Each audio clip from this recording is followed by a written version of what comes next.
Hi, and welcome to Baronessie Toka's Roost Pants Newcomers class. I apologize. This is supposed to be a live class, but we are recording it instead. If you would like to follow along or have access to the slideshow after our video, please use the bit.ly link or the QR code to follow along. I included links in my presentation, so I highly recommend having the slideshow to review later on.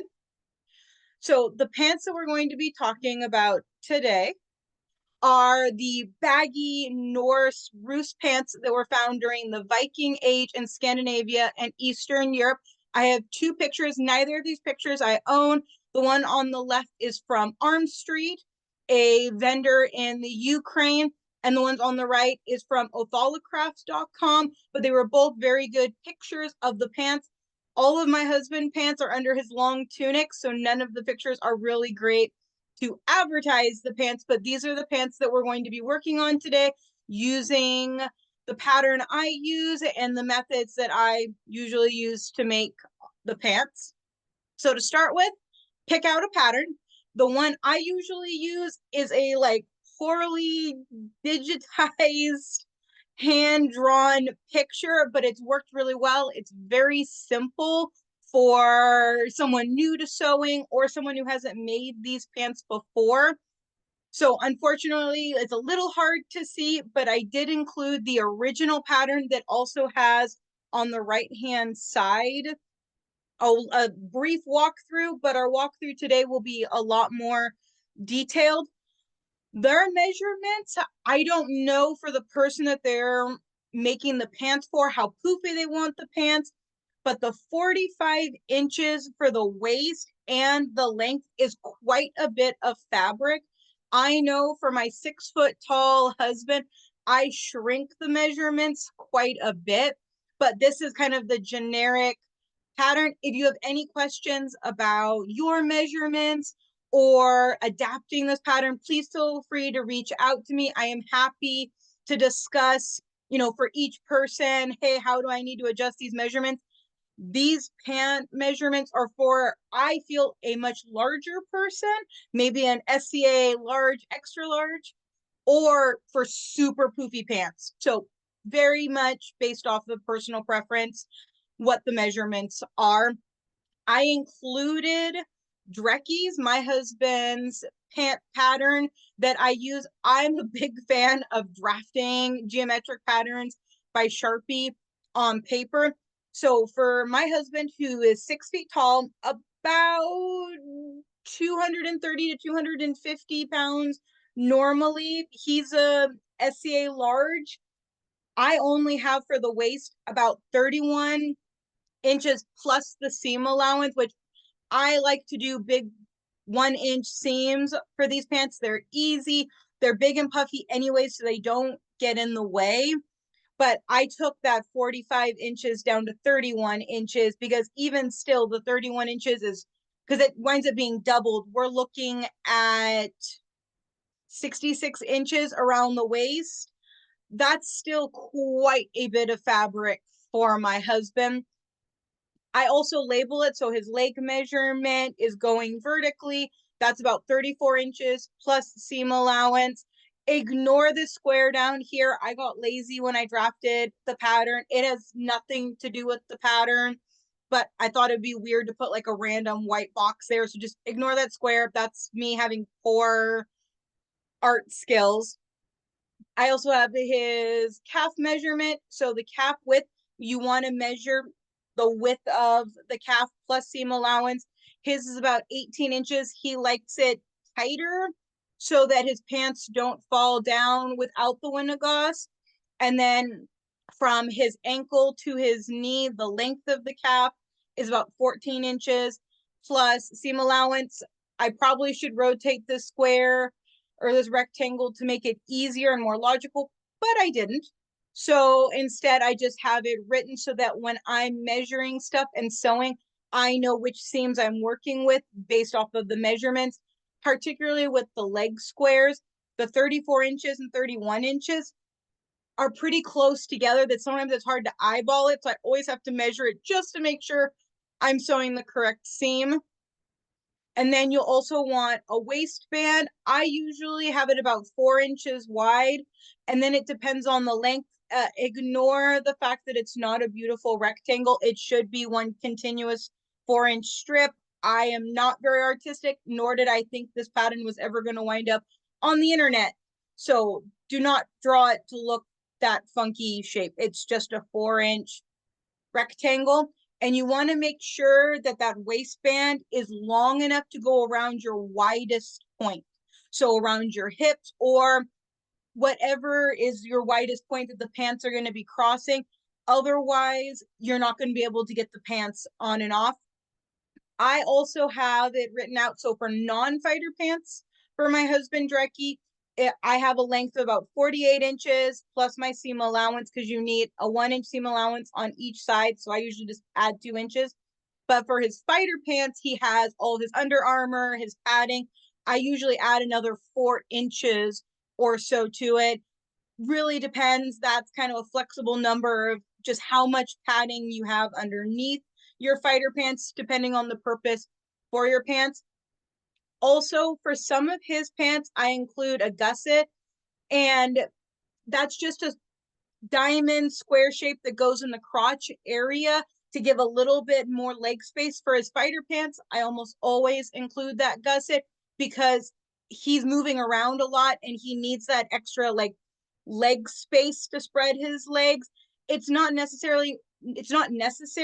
We're not going to be doing it for this pattern today because I want to keep it as simple as possible, as newcomer friendly as possible. If you need to include it, you can always go back and add it in if you need a little bit more space in the crotch area. And also this gusset measurement is not up to date. I have another sheet where I track when I'm sewing any changes I need to make to the patterns on one side, and then my notes are on the other side so that I know like for different people, if I adjustments I made. And this gusset for his fighter pants, I actually changed to 12 inches by 12 inches, but I never updated the physical pattern because I had the update on the back. So I just want to throw that out there for anyone who needs to include a gusset. That 6 inch by 9 inches was not quite enough for fighter pants. All right. Once you have your pattern, you now need to cut out your fabric according to the pattern. So I use the pattern that was included in this slideshow. So I have my 2 upper leg square rectangles, my 2 calf tubes, and then the waistband. And my reminder, make sure that waistband is long enough to go over your widest point, which is usually your hip area. So when you do your measurements, make sure, you go fully over the widest part of your butt, widest part of your hips, or you won't be able to get the pants up. So once the fabric is cut out, I usually start with the calf tube. It's the easiest part for me, and it's easy just to kind of get that out of the way and set it off to the side. So first things, make sure you are sewing the calf length seam, not the calf width seam, which is why I always mark on my pattern which one, and I double check with my ruler. All right, I'm doing the correct one. So right here, I'm marking the calf length seam, and I'm using my clear seam gauge. I love them. They're like $5 on Amazon. If you don't have one, highly recommend it. One side is 1/2 inch. The other side is 1/4 inch, which are 2 normal or regularly used seam allowances. It makes getting your seam allowances lined up way easier. So I marked that out with just a chalk pencil. And I use a 1/2 inch seam allowance because that's going to give me a 1 inch seam in the end.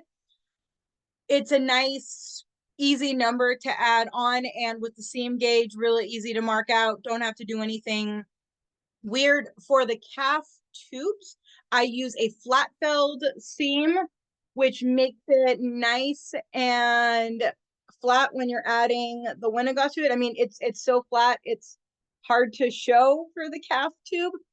if you, because you're going to be wrapping Winnegoss or leg wraps around it, you don't want big bulky seams pressing on your calves.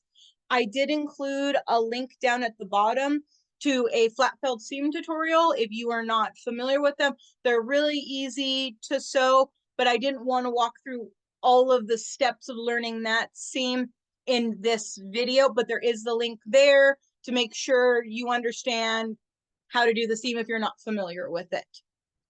So once you get the seam measured out and pinned, you'll put it into your machine. I have my needle center aligned.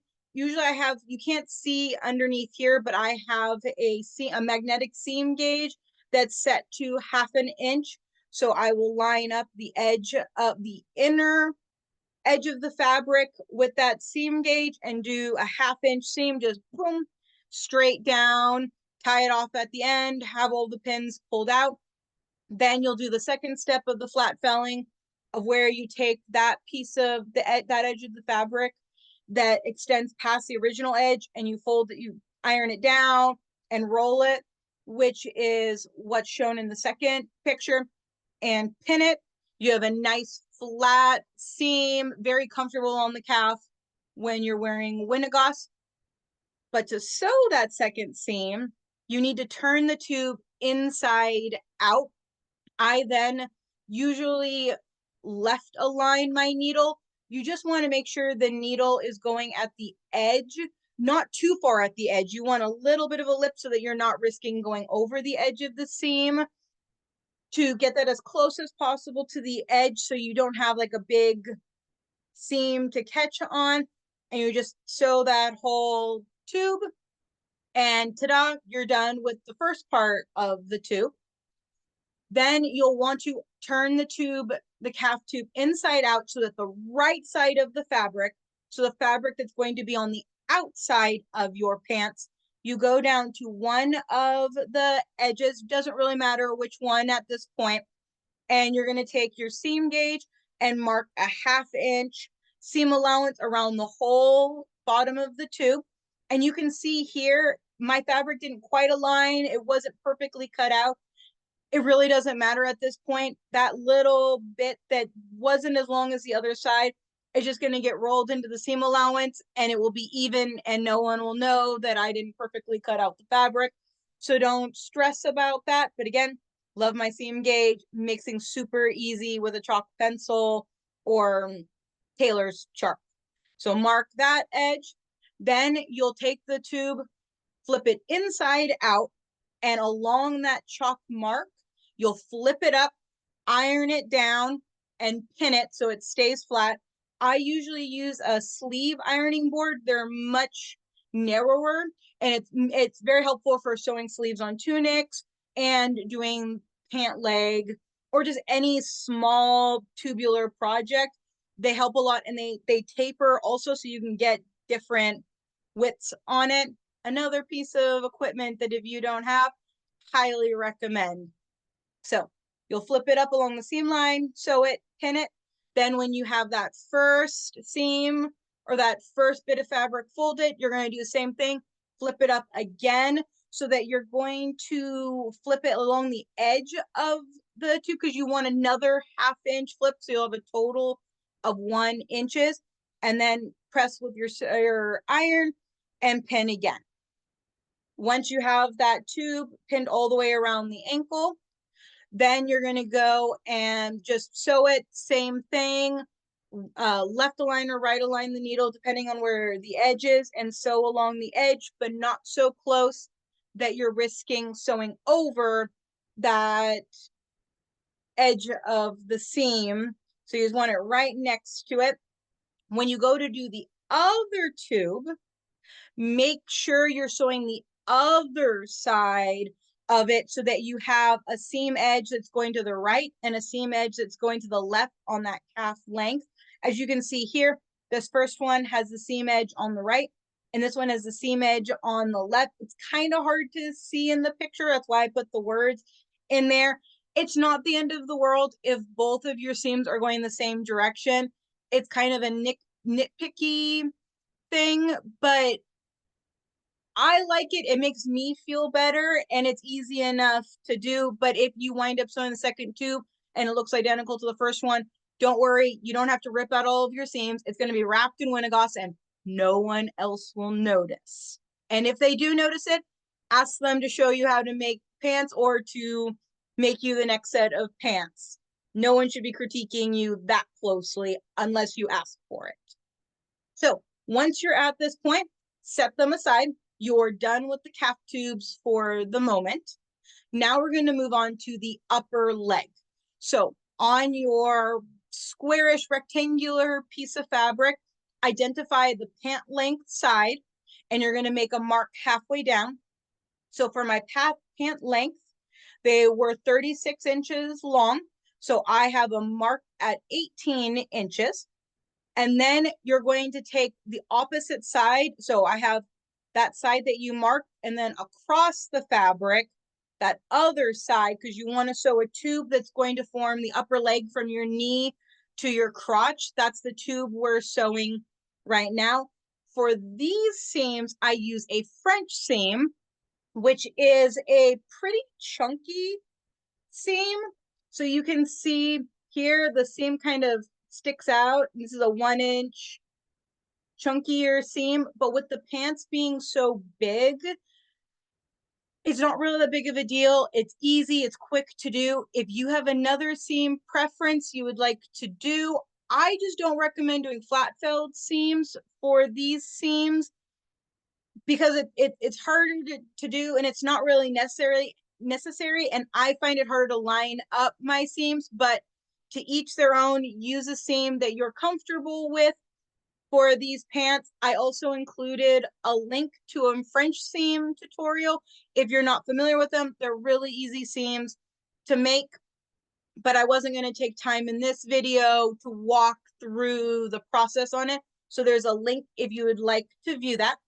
And then you will sew both of the upper leg tubes. So on this piece of fabric, sew this together, complete it with, or finish it with your French seam, then go to the next leg, repeat the same process. At this point, you don't have to worry about right and left legs.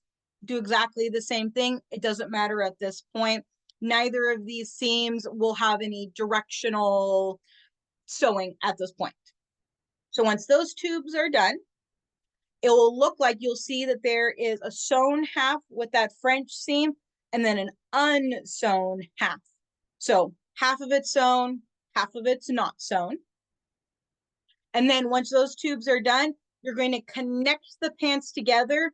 So you're taking one tube and connecting it to the other tube. So you take one of those unsewn edges on one tube and take the other pair of leg tubes and attach them. So you can kind of see in the picture right now, we are sewing the front part of the pants so that the leg tubes are connected.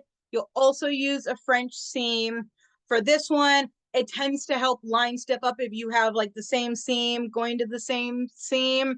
Again, 1 inch French seam. Do that on the front and the back so that you have a pant shape object. We're kind of at a capri level right now because we have the top part that's from the waist to your crotch, and then the upper leg that's from your crotch to your knee at this point.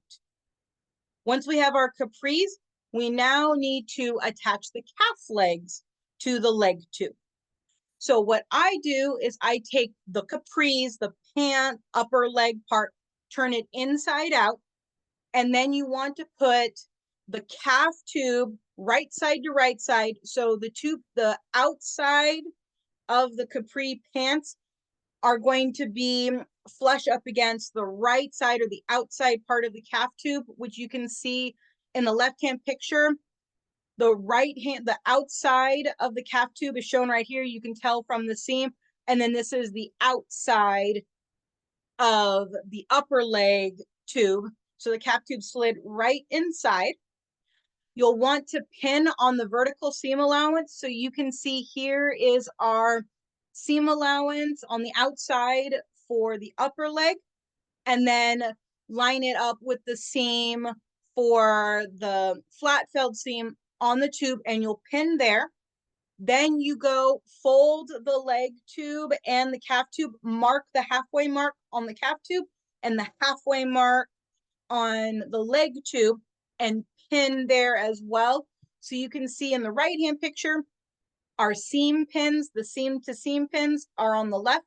And then our halfway marks, I have a little white mark that's on the outside of the calf tube. And I have that connected to the, or pinned to the halfway mark on the calf tube. This helps us make sure that when we're pleating, we're keeping it balanced. And you can see that the outer tube has a much larger diameter than our calf tube.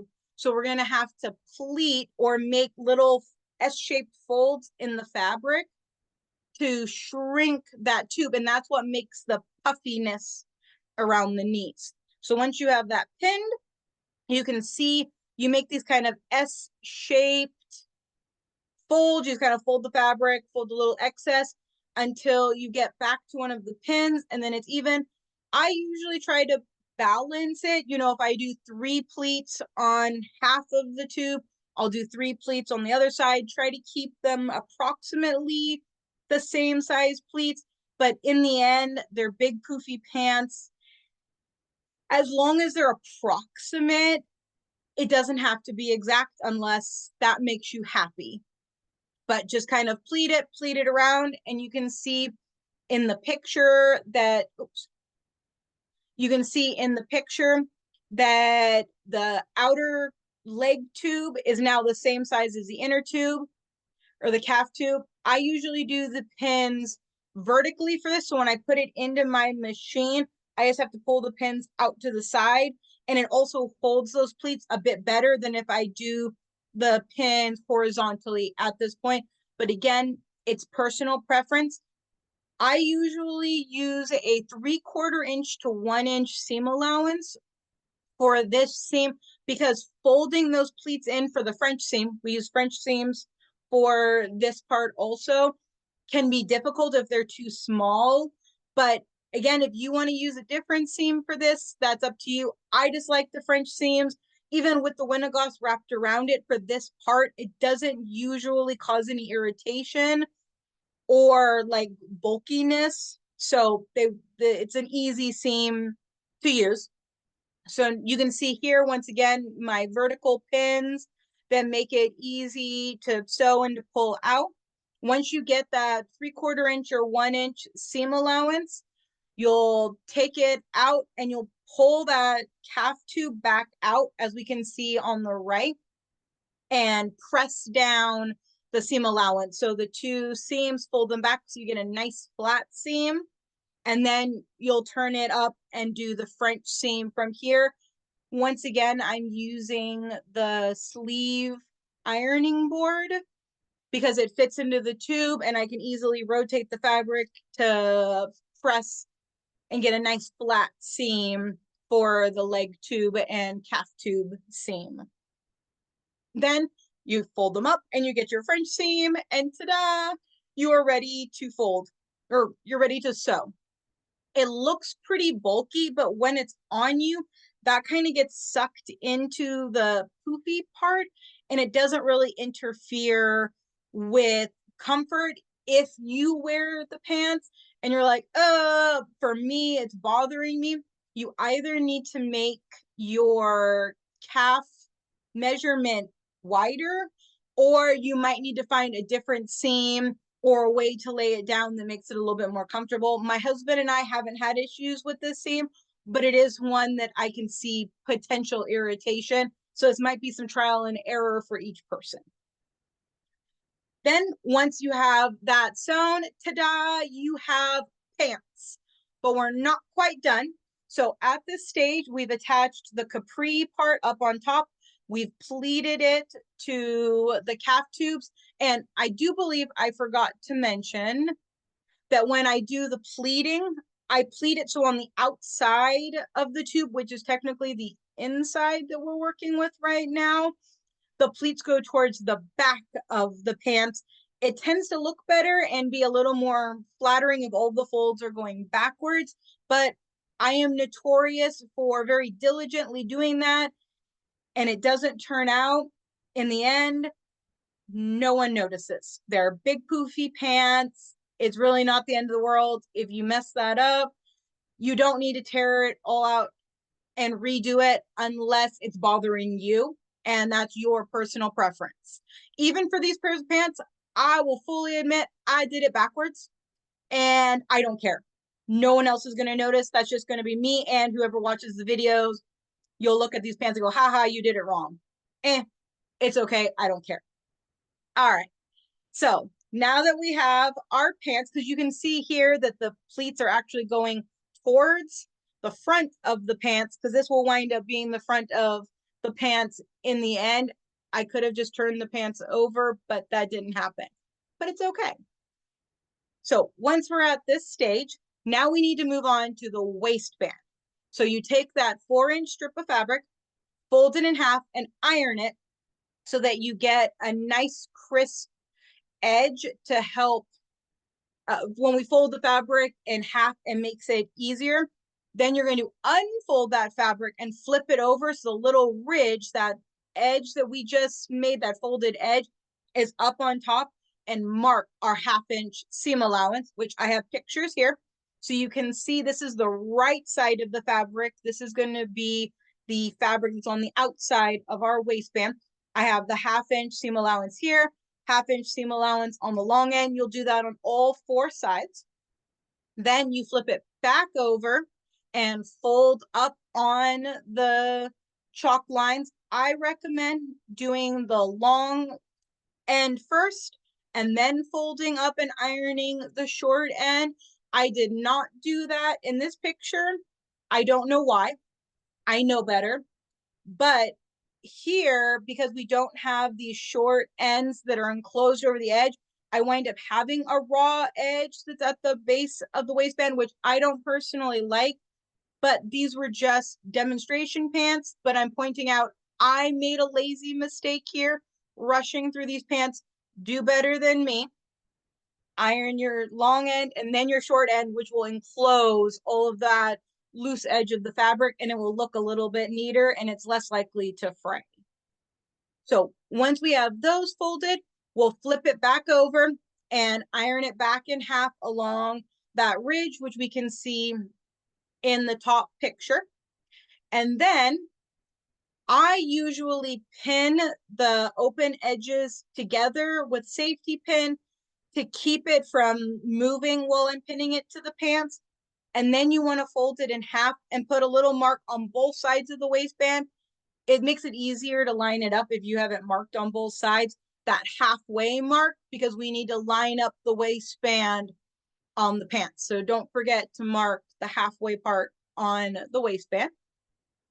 Then I started by lining up the halfway mark on the back side of the pants and then lined up the 2 open ends with the front seam of the pants.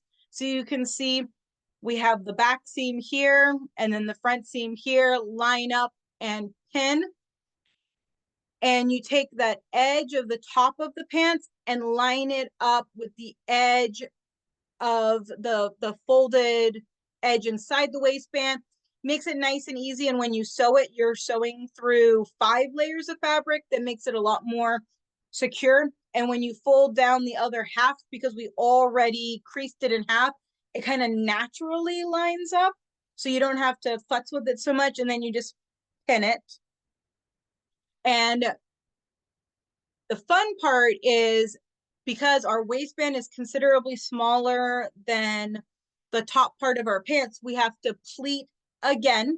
And here is very much pleat as needed. If you went with the original 45 inches and you have 90 inches approximately of fabric to pleat in, you might need to do a lot more smaller pleats or a lot more big pleats. This is personal preference. Once again, pleat so that the folds are going towards the back. It's more flattering and looks better.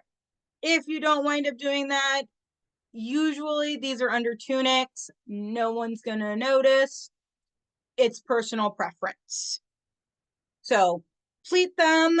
And here again, I just kind of try to keep it even. If I did 5 pleats on one half, I do 5 pleats on the other, try to keep them approximately the same, just because it tends to give a better final appearance if the pleats and the how the fabric hangs is balanced. Then while attaching the waistband, it really doesn't matter if you start right aligned or left aligned needle, as long as you do both. For this demonstration, I started with right aligned, so I moved my needle all the way to the right and did a seam all the way around just to catch the fabric. I like usually starting with the right align because it catches the top of the fabric. And then when I come back to that open part, I just move my needle to the left. I don't tie off. You wind up getting a little bit of carried thread, but not much. And again, no one's going to be seeing it underneath the tunic. And if they are that close to you to see that carried thread, they either should be the person who sewed the pants for you, or they should have other priorities at that point and not be seam checking you. So I wouldn't worry too much about it. So once you move your needle over to the left or to the other side, same thing, go do your second seam around. I like having the 2 seams because it makes sure that I caught the fabric, and it makes it a little bit more secure because I have 2 seams through 5 layers of fabric. That waistband's going to be pretty secure, even if I missed a stitch or 2 in the fabric on the first pass. And then this is what the seam looks like at the end. So we can see we have that double seam there, nice and sturdy, and we still have a good 2 inches or so up at the top for adding our waistband, which is the last step. So for these pants, I used an old piece of ankle trim that was approximately 90 or so inches, might be longer. I haven't measured it in a while. It's much longer than the diameter of the pants because, again, you need to tie it. So make sure you also have a long enough tie. I recommend having a flat band. This one I used ankle band because I had it around. I also use trim from Joann's. It's some like cotton. It has V's on it. I can't remember the name of it. That works really well. It doesn't get tangled up. If you use circular cord, it tends to get knotted and it's harder to untie. The flat bands are less likely to get knotted up and prevent you from going to the bathroom or taking your pants off. And that's always a problem. So when you have your waistband picked out, I use a blanket pin that I put through the end far enough down so that when you're pulling on it, it's not going to pull out the edge of it. Because like the edge of the band is right by my thumbnail. So I'm, half an inch down the band. I like the big blanket pins because they're easy to grasp and to pull through the waistband. So you tuck the blanket pin through the open end of the pants, doesn't matter which side. And then you can see you kind of scrunch it and pull it through. So like you scrunch it up and then you'll hold the blanket pin with one side and kind of flatten out the tube. And then you kind of push the blanket pin, which scrunches up the fabric and flatten out the tube and just kind of, lather, rinse, repeat until the blanket pin comes out the other side. And then you even it up and your pants are now done and you can go wear your pants. Ta-da! You have made a Ruth's pair of baggy pants. If you have any questions, feel free to reach out to me. I am Baronessie Thorkalla Yngvarsdottir, but I go by Toka. If you are looking at the slideshow right now, I have a link to my Facebook page. Feel free to send me a message. I also have my West Kingdom email address that I check very regularly, have push notifications. Feel free to send me an email, and I am located in the Baronie of Thetford in West Kingdom. Thank you. Have a great day.